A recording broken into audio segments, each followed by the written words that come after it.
Amigos, bienvenidos. En 2011, con una millonaria inversión, el gobierno anterior inició la construcción de una serie de edificios para modernizar el sistema judicial en Ecuador. 87 proyectos fueron entregados e inaugurados a un costo de 320 millones de dólares.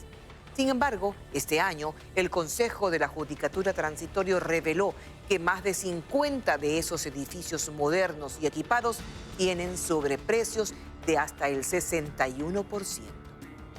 ¿Quiénes son los responsables de estas obras? ¿Cuál es el estado de estos monumentales complejos? Uno de ellos, ubicado en Quito, iba a funcionar como la unidad judicial que guardaría los casos sobre crimen organizado en el país. Hoy está subutilizado. Con Hernán Higuera, demos un vistazo a la renovación de la gran justicia.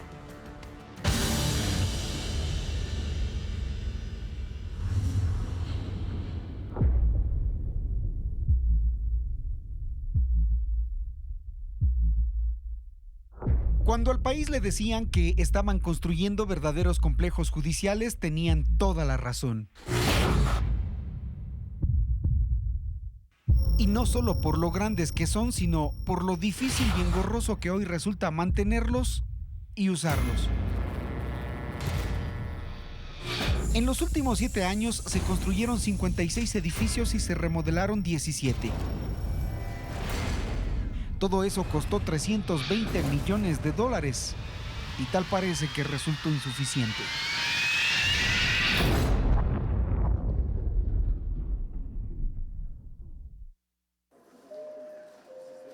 Innegable es que esto le cambió la fachada y la imagen a la función judicial. Es que la mayoría de ecuatorianos así lo pidió el sábado 7 de mayo de 2011 en consulta popular. Había la necesidad de infraestructura, pero sobre todo de una justicia independiente y ágil. Y sí, todo obedeció a esa respuesta mayoritaria a aquella obsesión del presidente de entonces de darle otro rostro a la justicia. Dirán que queremos meter mano en las cortes. Sí, queremos meter mano para bien del pueblo ecuatoriano. Todos ustedes sean veedores y digan si estoy poniendo algún juez por mi conveniencia, por compromisos políticos, etc. El 46% de ecuatorianos dio el sí para crear un nuevo Consejo de la Judicatura. Paulo Rodríguez, Fernando Yávar y Tania Arias llegaban transitoriamente a dirigir la tercera función del Estado. Bajo el brazo trajeron un plan de transformación judicial, así lo llamaron.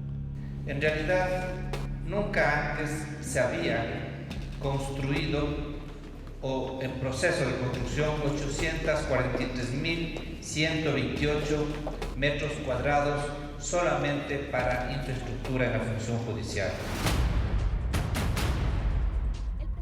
De hecho, el presidente Correa ejecutaba pocas semanas después lo que Paulo Rodríguez le había pedido: firmar el decreto 872 con el que se declaraba en emergencia a toda la función judicial y le otorgaba 600 millones de dólares. Con contrataciones directas empezaba el boom de la construcción judicial. Se intervenía a una justicia que siempre fue maltratada. Funcionaba en los peores locales. Había pésima atención a los ciudadanos. Faltaban los espacios, se perdían expedientes. Para la época existían 215.000 causas represadas y la lentitud de la justicia justificaba la emergencia. Las imágenes en los juzgados también. Cientos, miles de casos son arrinconados en el piso. Los encuentra en cualquier rincón del juzgado. Archivados, también artesanalmente, a falta de espacio. No es tecnología touch, pero de un toque se prenden. Entonces llegó la oportunidad de firmar contratos con constructores escogidos de forma directa. Solo en la administración transitoria de Paulo Rodríguez, en 18 meses, con vehemencia, se levantaron 46 edificios nuevos por todo el país.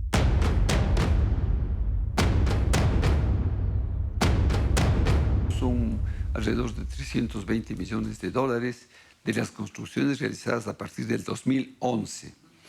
Y se estima que muchas de estas construcciones de sobreprecios, llegando a extremos, están hasta en el 60%, ¿no?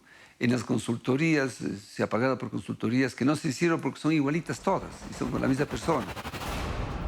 7 años después se han iniciado investigaciones sobre esos indicios de abuso. Estos exfuncionarios y los constructores están bajo la lupa de la Contraloría, porque la actual judicatura ha levantado el informe que demuestra la supuesta sobrevaloración de la modernización judicial. Y la Contraloría tendrá que hacer, en mi criterio, una vez que haga esta comprobación, una glosa contra quienes autorizaron esos contratos, e inclusive pues una glosa que tenga también que ver con la actividad del constructor, porque se conoce, pues se entiende que haya estado un enganche perverso. Sobreprecios e irregularidades que se presumen se dieron desde los estudios y diseños de los edificios. 56 contratos irregulares por 10 millones de dólares habrían resultado un fiasco porque se hicieron al apuro y sin títulos de propiedad de los predios, sin permisos de construcción, sin títulos ambientales ni de habitabilidad. Pero los arquitectos contratistas ofrecían obtenerlos en plazos incumplibles de 15 y hasta 60 días. Entonces, esto da a pensar que no hubo ninguna planificación, sino más bien hubo el apuro con el decreto de emergencia, haga y construya lo que sea, en donde usted quiera, venga y firme y llévese el contrato, al valor que usted quiera, al valor que llegue a poner, sin haber un control exhaustivo. Eso son un poco la idea que da este análisis. Hoy muchos de estos edificios están en litigio, precisamente por la propiedad de los terrenos, por incumplimientos de contratos, mala calidad de materiales en las obras y drásticos cuestionamientos técnicos. Pero no es todo. La judicatura actual ha identificado más problemas. Que había vinculaciones entre el presidente del Consejo de Transición y algunos contratistas, y asimismo que habían vinculaciones entre los propios contratistas, es decir, que un mismo holding de empresas o de empresas relacionadas por los accionistas recibían contratos del Consejo de la Judicatura. Dentro de las obras de emergencia judicial, 5 primos del expresidente Paulo Rodríguez habrían trabajado como superintendentes de obra y personal técnico de una de las constructoras a la que se le adjudicó directamente obras por unos 30 millones de dólares.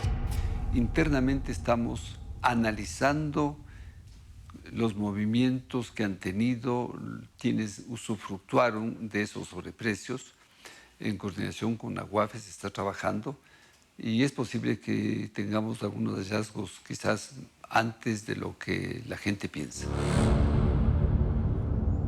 En otros casos, los vocales han entregado a la Contraloría información que da cuenta de contratos de construcción de al menos 5 edificios de la emergencia judicial con varias constructoras que curiosamente funcionaban en un mismo lugar en el norte de Quito, y todas estaban relacionadas familiar y societariamente. La gravedad de las irregularidades han hecho que 25 auditores de Contraloría se instalen en la judicatura a revisar cada contrato. Pero lo peor está en la obra física. La modernidad de la justicia ha resultado un sueño convertido en pesadilla muy costosa y con problemas físicos, legales y deudas por resolver. En Guayaquil, por ejemplo, este complejo llamado Torres de Florida tiene 10 edificios. Es el más grande del país. Costó 35 millones de dólares y tiene, según la judicatura, un sobreprecio del 51%. Debía costar, dicen ellos, 17 millones de dólares.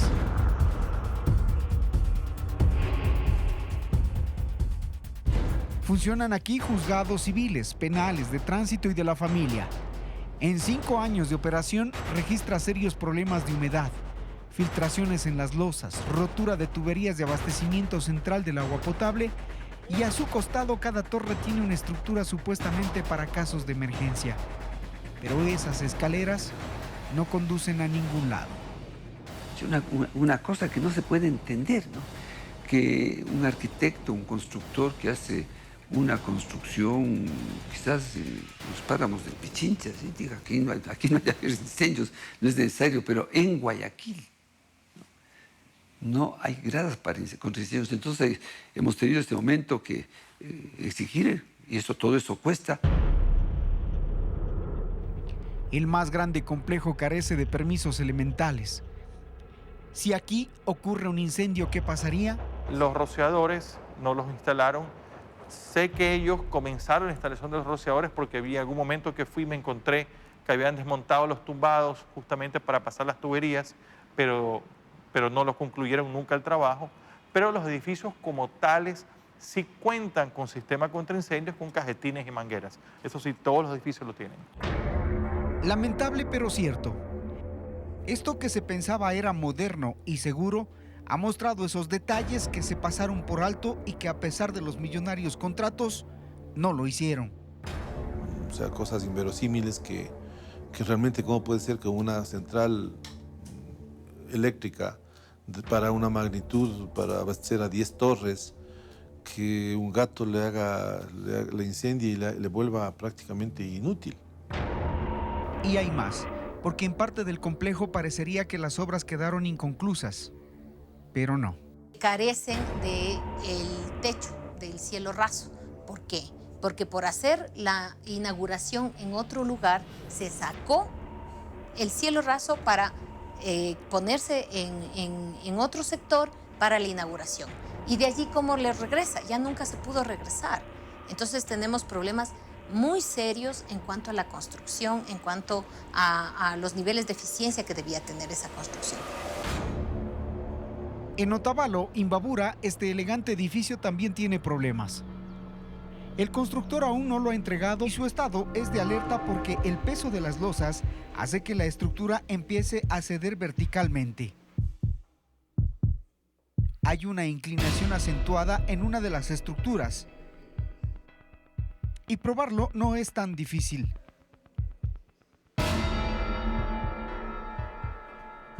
Técnicamente el problema está detectado. Por el momento lo que estamos esperando es que Contraloría realice su examen y después se estabilicen estas situaciones legales, sobre todo de la entrega del edificio hacia el Consejo de la Judicatura en la provincia de Imbabura, con el fin de que nosotros podamos realizar algún cambio en la infraestructura, sobre todo darle un clima y un ambiente laboral a las personas que están inmersas en él, es decir, poder abrir ventanas o poder hacer alguna cuestión con la aireación. Caso contrario, nosotros no podemos topar absolutamente nada de la infraestructura mientras no exista una solución en base a la estructura del mismo complejo judicial.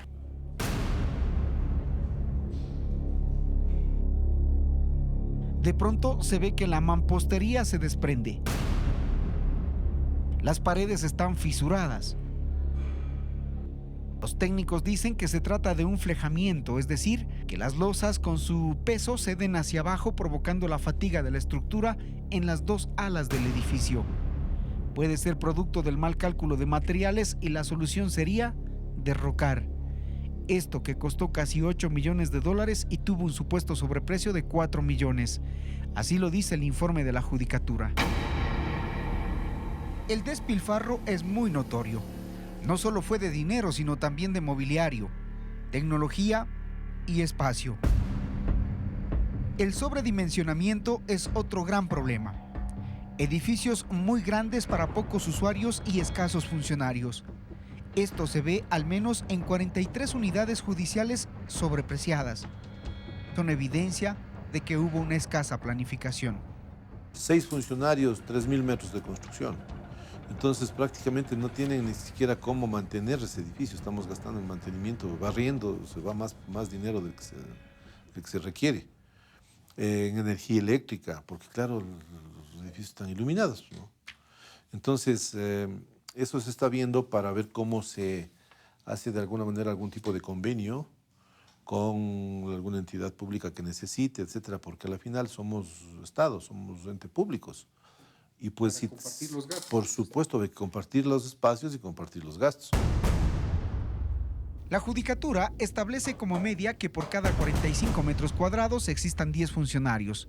Entre 45 y 60 metros cuadrados, 13 funcionarios. Pero mire esto. En Cayambe hay 4 edificios, todos hacen 4.340 metros cuadrados. Aquí trabajan apenas 37 funcionarios y 7 jueces.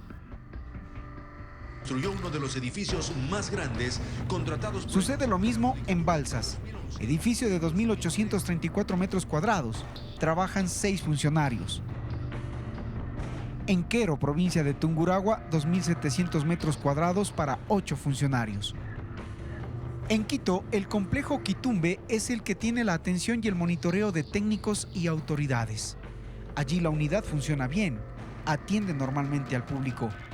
Esta obra de $10.600.000 ha registrado leves hundimientos de la edificación. Todos los asentamientos son normales, pero aquí tenemos una duda que vaya más allá de lo normal y que la estructura ventajosamente no puede colapsar, porque hay un sistema de cimentación que es losa de cimentación. Esa zona es una zona de un suelo realmente malo para construir. Porque hay ciertos hundimientos milimétricos, nosotros estamos monitoreando todo el tiempo para poder llegar a establecer si es que es necesario otro tipo de intervención. La gente, los usuarios de eso definitivamente no corren ningún riesgo, porque el colapso en este caso, como hay losa de cimentación, se iría hundiendo poco a poco, imperceptiblemente, hasta tener, digamos, una altura considerable de hundimiento. Pero no es que eso va a caerse, como habían dicho alguna vez, o que va a colapsar y que va a matar gente, no es así tampoco. Este programa buscó el pronunciamiento de Paulo Rodríguez y Gustavo Yalc. El primero contestó y ofreció hablar con Visión 360. Finalmente nunca lo hizo. Gustavo Yalc adujo estar fuera del país en compromisos académicos y tampoco quiso pronunciarse. Hemos llamado y enviado mensajes a Fernando Yávar y Tania Arias. Ninguno ha respondido. Lo que se ha visto es apenas una muestra de la infraestructura judicial que fue levantada con premura y emergencia, cuando habían los recursos que hoy al país le faltan. En el próximo reportaje le contaremos cómo en otras partes del país hace falta infraestructura. Una evidencia de la injusticia dentro de la justicia.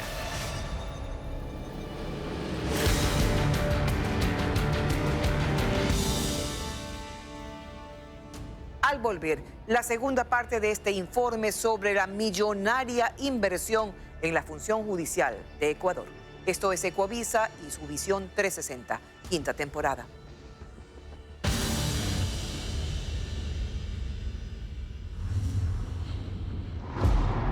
Readecuar y equipar este edificio de 6 pisos costó $2 millones.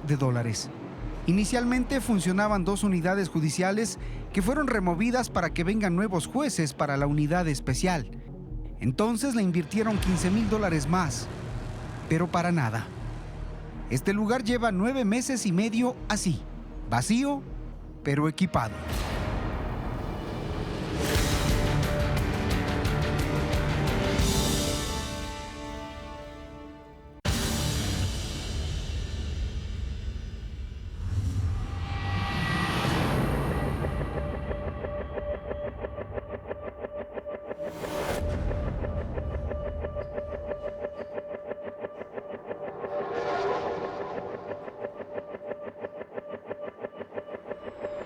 La injusticia se vive dentro de la justicia, porque mientras hay sitios equipados, espacios sobrantes, recursos desperdiciados, existen funcionarios judiciales a los que la modernización y el modelo de gestión les ha llegado con cuentagotas o sencillamente no les llegó.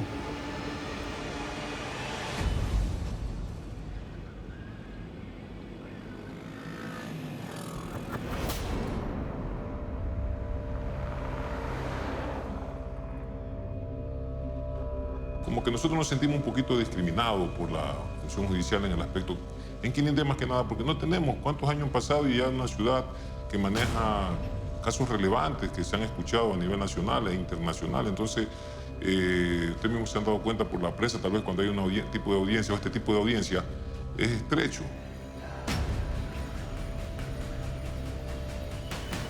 En Quinindé, provincia de Esmeraldas, la judicatura arrienda este edificio que funcionaba como hotel. Hace ya un buen rato le dieron una mano de pintura y le hicieron una que otra adecuación tecnológica. En este lugar hay jueces y funcionarios con un alto perfil de riesgo. Pero para ellos no hay ni lo más básico: seguridad.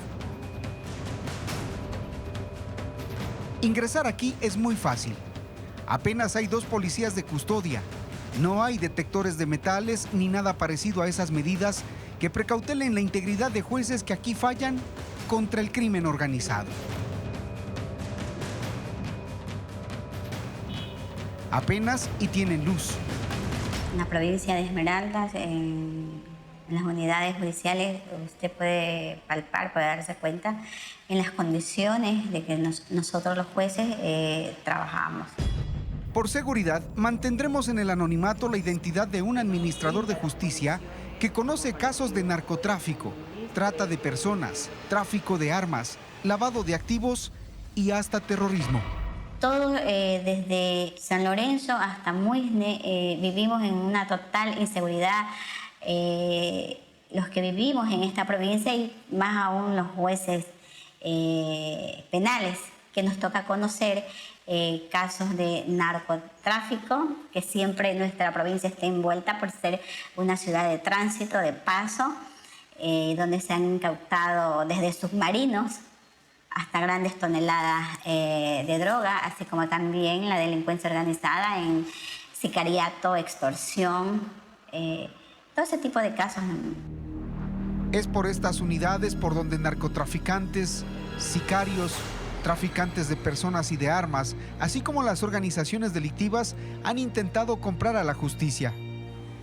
Afortunadamente hay jueces que no lo permiten. Cuando vine al puesto yo sabía a lo que venía en calidad de jueza penal de una provincia, como le dije, donde existe la inseguridad, donde mucha pobreza, algunos antes eran juzgados, ahora son unidades, que no brinda las condiciones como para que un juez administre justicia. Y debemos aceptar unirnos al sistema, aceptar lo que está pasando y administrar justicia. Claro que no es rápido como se debería ser, es ser la justicia más rápida, eficiente. Aquí está el juez que autorizó allanamientos y dictó orden de captura al líder del grupo Oliver Sinisterra, Walter Patricio Arrizala alias Guacho. Los enfrenta sin temor, dice, con la ley en la mano, pero lamenta que el Estado no sea capaz de destinar el mínimo de infraestructura y espacios adecuados para ejercer su trabajo con este tipo de delitos. Considero que nosotros somos los jueces muy vulnerables, nos conocemos todos. Y para tratar este tipo de delitos, de delincuencia organizada, de narcotráfico, debería pasar la audiencia de flagrancia e inmediatamente trasladarlos a la ciudad de Quito. ¿Por qué? Allá tienen mejor infraestructura, allá están agrupados, está la tecnología. Acá no tenemos nada, usted ve que no tenemos nada. Solamente un edificio que es arrendado, no sé cuánto pagará el Consejo de la Judicatura. Y aquí administramos justicia. Sí, con lo que hay. Inmobiliario que hace ya varios años cumplió su vida útil. Un sistema de ventilación dañado hace mucho tiempo.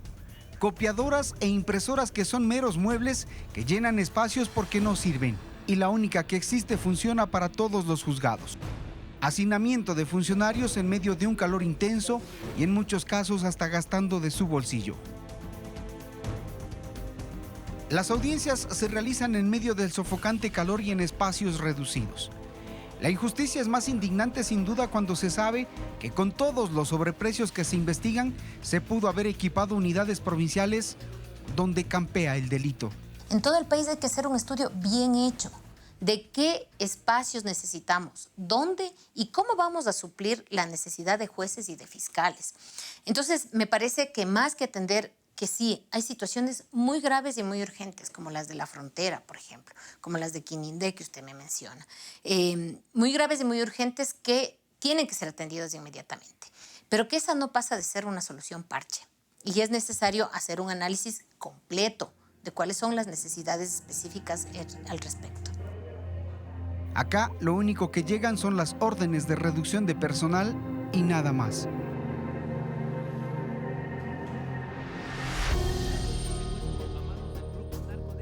A inicios del 2018, cuando alias Guacho atacó el cuartel policial en San Lorenzo, luego las torres eléctricas en Viche y finalmente secuestró y asesinó a los 3 periodistas del diario El Comercio, se ordenó crear la unidad especializada contra el crimen organizado, para que esos polémicos casos sean conocidos y resueltos por jueces en Quito.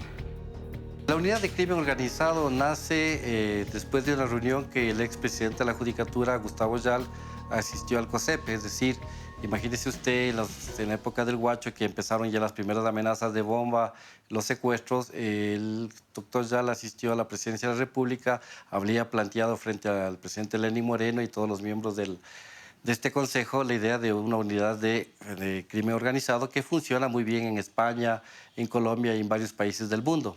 Se me dispuso que tratemos de ubicar un edificio que brinde las facilidades. Encontramos el ex-IESE, lo visitamos, invitamos a la Dirección Nacional de Inteligencia, a la Policía o Dirección General de Inteligencia de la Policía, a la DGI, para que haga también su estudio técnico y después de varios días se señaló que el edificio era lo más aceptable que existía. Readecuar y equipar este edificio de 6 pisos costó $2 millones. Inicialmente funcionaban 2 unidades judiciales que fueron removidas para que vengan nuevos jueces para la unidad especial.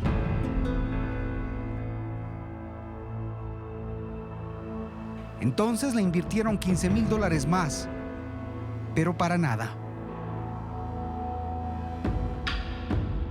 Este lugar lleva 9 meses y medio así, vacío, pero equipado.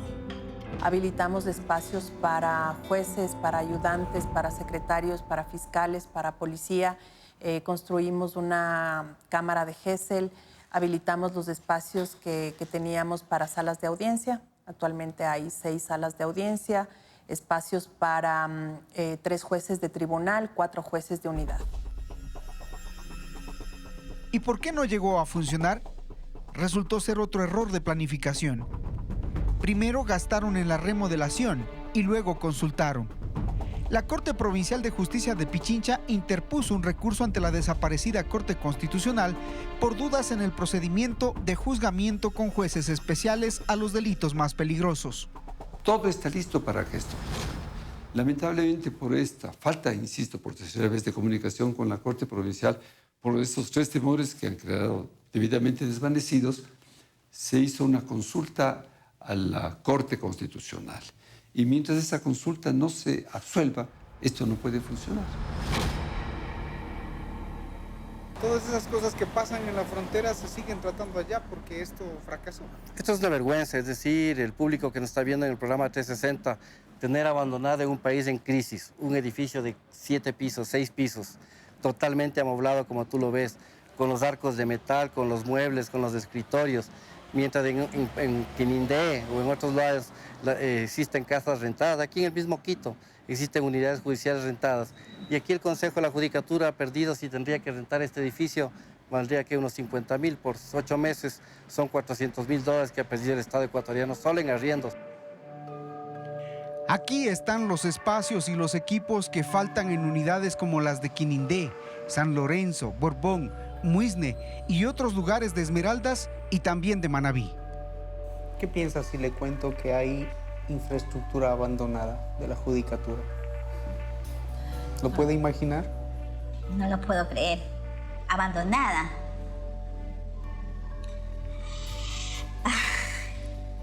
Esto ya es cuestión de quienes dirigen, de quienes administran justicia en el ámbito administrativo, ¿no? Es lo que sucede pese a tener nuevos edificios y espacios subutilizados.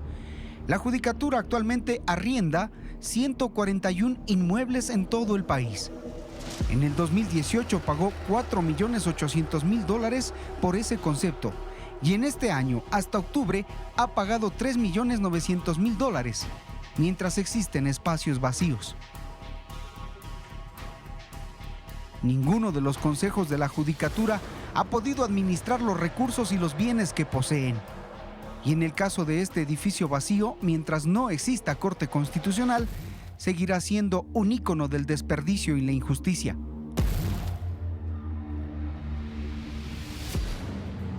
Con todo lo visto y escuchado, es el usuario quien debe evaluar si las construcciones y la modernización, la comodidad y el equipamiento lograron finalmente la agilidad y la independencia que se requiere de la justicia.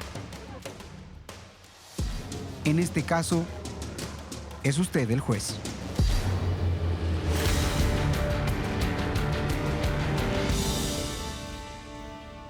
En 1999, Ecuador atravesó la peor crisis financiera de su historia. Los efectos del llamado feriado bancario llegaron hasta el nuevo milenio. Se incautaron cientos de bienes a quienes se creía responsables. El propósito parecía claro: incautar, valorar los activos y venderlos para devolver los dineros a los depositantes a quienes la banca había congelado sus ahorros. ¿Qué sucedió con las empresas que siguen en manos del Estado? Carolina Mela nos hace un balance de las consecuencias de este hecho histórico.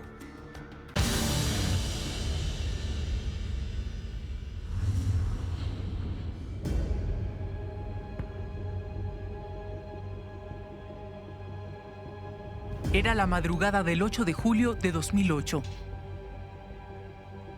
Un delegado de la extinta Agencia de Garantía de Depósitos, AGD, irrumpía con un contingente del Grupo Especial de la Policía a las instalaciones del canal TC Televisión. Sí, que el canal está incautado en este momento por la AGD. En medio de la incertidumbre, los empleados pensaban en la estabilidad que estaría a cargo al inicio por una nueva administradora, Gabriela Zurita. Simultáneamente, los trabajadores de Gamavisión pasaban por el mismo operativo. Al igual que Cable Noticias, el ingenio azucarero EQ2, Haciendas y otras empresas. Y muchos dirán que esta resolución que ha tomado la AGD obedece aspectos coyunturales, pues se acerca el próximo referéndum, el próximo plebiscito, perdón. Y eso no es así. El operativo de incautación terminó al amanecer. Solo ahí se sabría con certeza lo que ocurría. Después, la hacienda Tambo Bajo. Cientos de bienes e inmuebles de los hermanos William y Roberto Isaías Dazún, dueños de uno de los bancos más grandes del país en los 90s, el Filambanco, fueron incautados por el gobierno. Las incautaciones se extendieron hasta las empresas y bienes de los ex administradores del banco y continuaron hasta 3 meses después. La AGD incautó también bienes y empresas a otros grupos bancarios, como el Banco de Préstamos de Alejandro Peñafiel y Banco Popular de Nicolás Landes. Todos fueron parte de la peor crisis económica y social de la historia reciente del Ecuador, el feriado bancario de 1999. Tal vez para muchos el feriado bancario es solo un recuerdo y las nuevas generaciones que nacieron cuando el país se dolarizó no conocen lo que ocurrió ni saben de la existencia de esta moneda, el sucre. El poder político se convirtió en responsable de la crisis bancaria antes de que ésta llegara, cuando aprobó la disposición 42 de la Constitución de Sangolquí en 1998. Una norma que surgió misteriosamente, según relata Alfonso Espinosa de los Monteros en su libro Memorias, Vaivenes de la Democracia, donde también acota que de acuerdo a esta disposición 42, el Banco Central otorgó préstamos de estabilidad y solvencia y préstamos de liquidez. Toda una trampa para cualquier gobierno y una tentación para los banqueros que solo tenían que declarar una quiebra y pasársela al gobierno que acudía en su ayuda. Así, se liberalizó el sistema financiero y se descuidaron los mecanismos de control a los bancos. A la par, los ciudadanos estaban con la fiebre de los depósitos extraterritoriales. Usted abrió una cuenta de ahorros y ganaba un interés de hasta el 200%. Así, resultaba mejor tener el dinero en el banco que ponerlo a producir. La economía no emergía. Cayó el precio del petróleo. El fenómeno del Niño había golpeado al país. La inflación crecía y el sucre seguía devaluándose. El gobierno jamás va a incautar. El 24 de agosto de 1998, Yamil Mawad era presidente. El primer banco en cerrar durante su gobierno fue el Banco de Préstamos. Tenía 4 meses de iliquidez. Se acusó a su titular, Alejandro Peñafiel, de haber usado recursos del banco para salvar empresas familiares. Unos meses después, el Banco del Progreso, la entidad con la mayor cantidad de depósitos de los ecuatorianos, se declaró en insolvencia y detonó la crisis. No vamos a tocar un centavo de nadie. A fines de 1998, el Banco Filambanco de los hermanos William y Roberto Isaías empezó a derrumbarse y a delatar las debilidades del control financiero ecuatoriano. A vísperas de la Navidad, Filambanco pasó a manos de la Agencia de Garantía de Depósitos, requiriendo un salvataje que llegó a superar los 1.200 millones de dólares.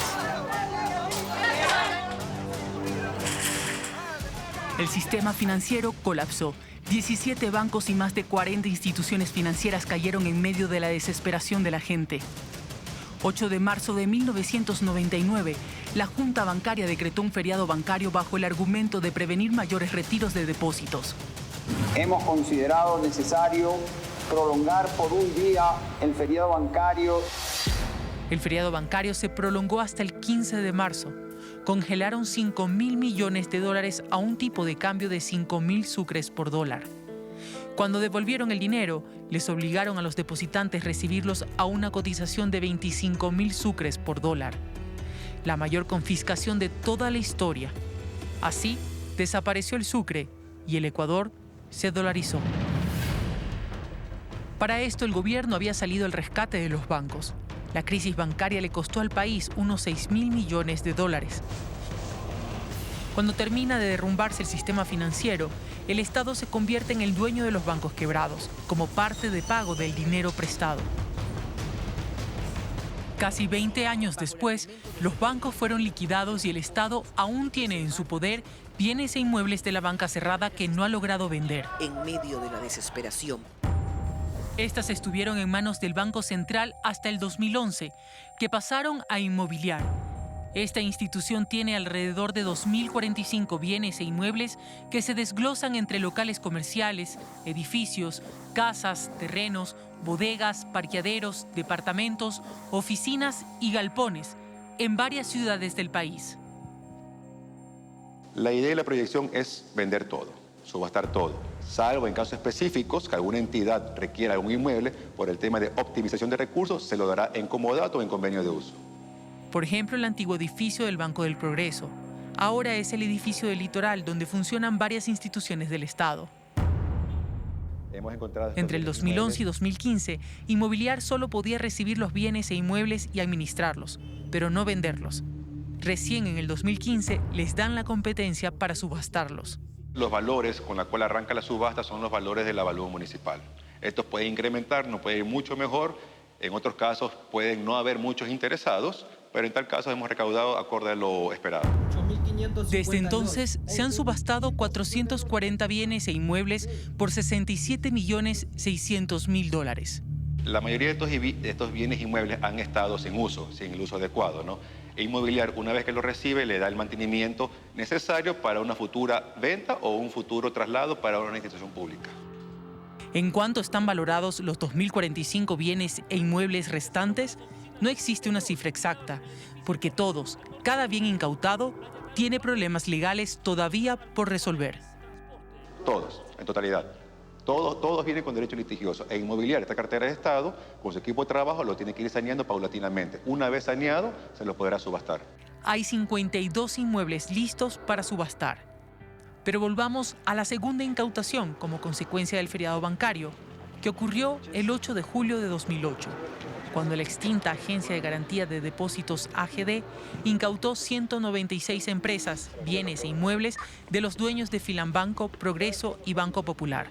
El objetivo era recaudar cerca de 700 millones de dólares. Lo que había que hacer es incautar todas las empresas que se incautaron para venderlas o reprivatizarlas. Pero no era para que el Estado se quede con ninguna empresa, porque además, siempre dije yo que el Estado es un pésimo administrador. Pero el objetivo no se ha cumplido por completo. En manos del Estado, no todas las empresas se han vendido y muchas quebraron.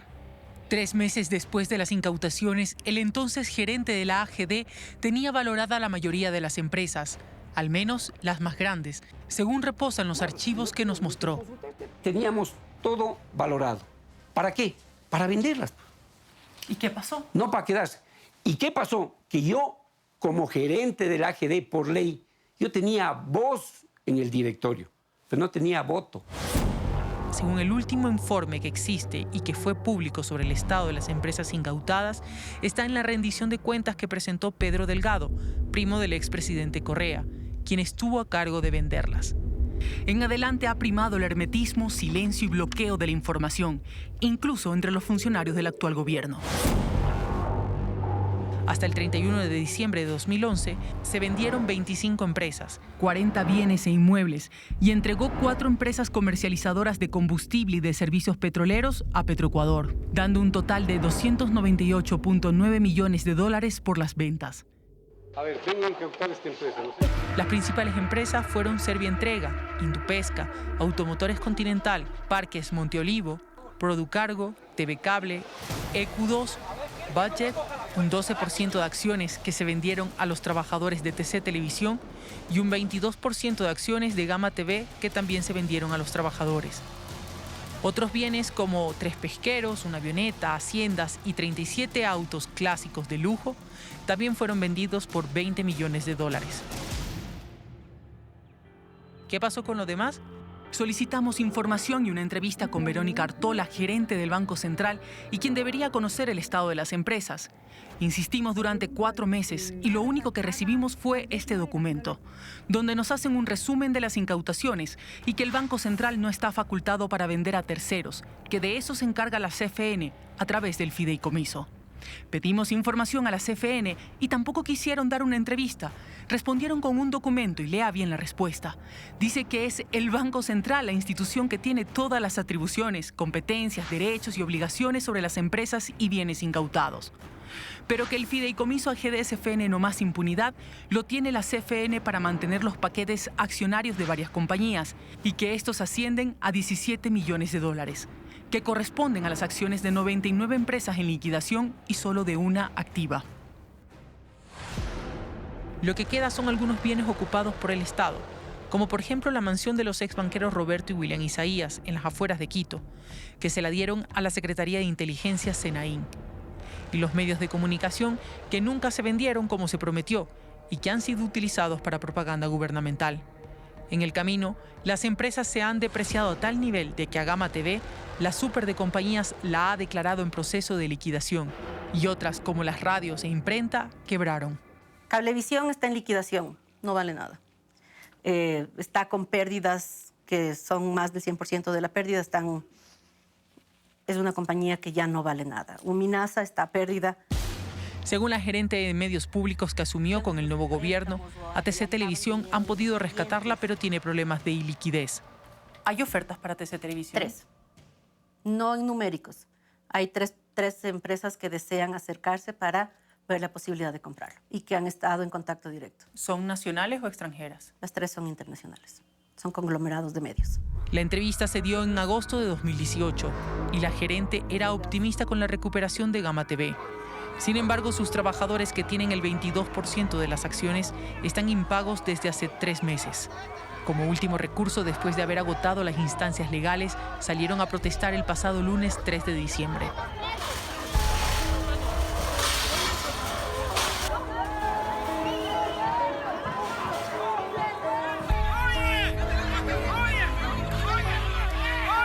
No se pueden describir estas imágenes. Una década después de las últimas incautaciones y la mala administración de los gobiernos que han violado los derechos de los empleados a un trabajo y un salario digno, este es el resultado. no se logró recaudar ni el 50% del valor de las empresas incautadas. Otra herida más de lo que el país arrastra al mal recuerdo de lo que ocurrió en 1999.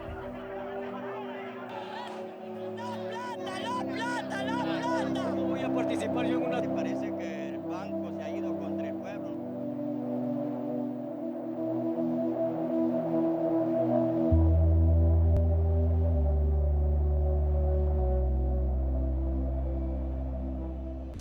El equipo de Visión 360 continúa en sus labores de investigación y producción para lograr un periodismo de alta calidad. ¿Quieres saber en qué nuevos temas estamos trabajando? Aquí, un adelanto.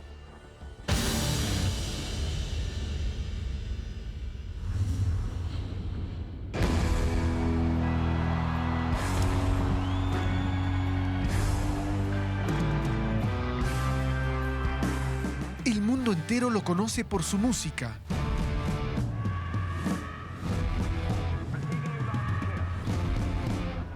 Y por decir lo que piensa.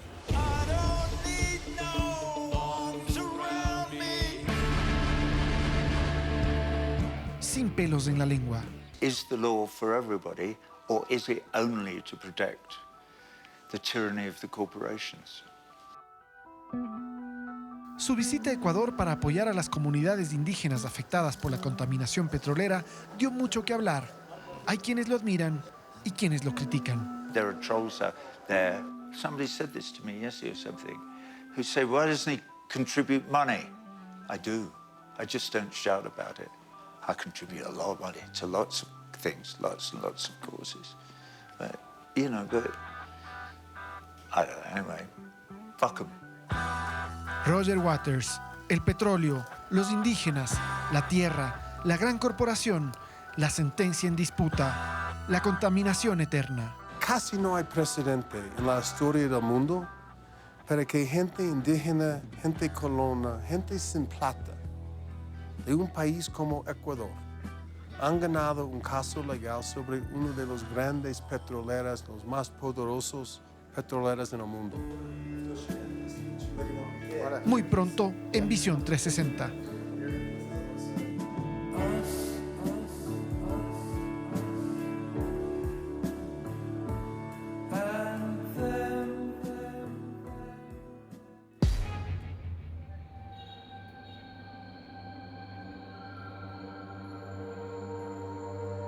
Por la situación actual que vive el país de Venezuela, por ser personas vulnerables que quizás buscan un trabajo, un medio de supervivencia, se ven víctimas potencialmente para que las grandes organizaciones delictivas ingieran a estas personas para que vulneren sus derechos.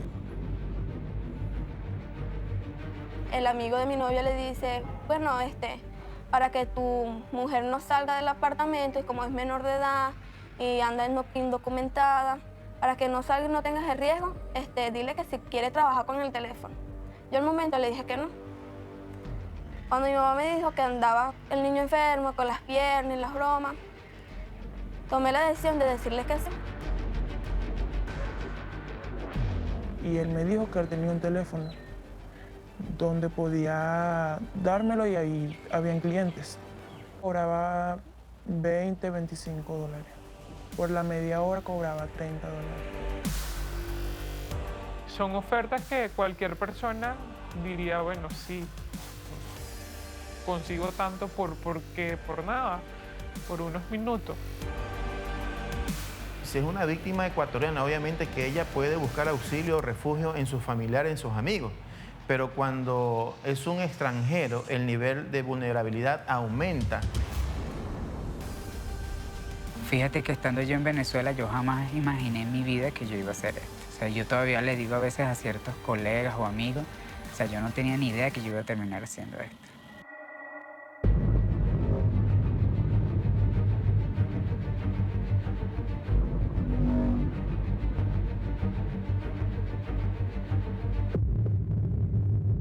Gracias por acompañarnos cada domingo, dando valía a este derecho humano que es la información. Nuestro oficio es seguir el cauce de los hechos y no dejar de cuestionar para acercarnos lo más posible a la verdad. Visión 360 quiere seguir haciendo periodismo con ética y responsabilidad. Un abrazo. Seguimos adelante.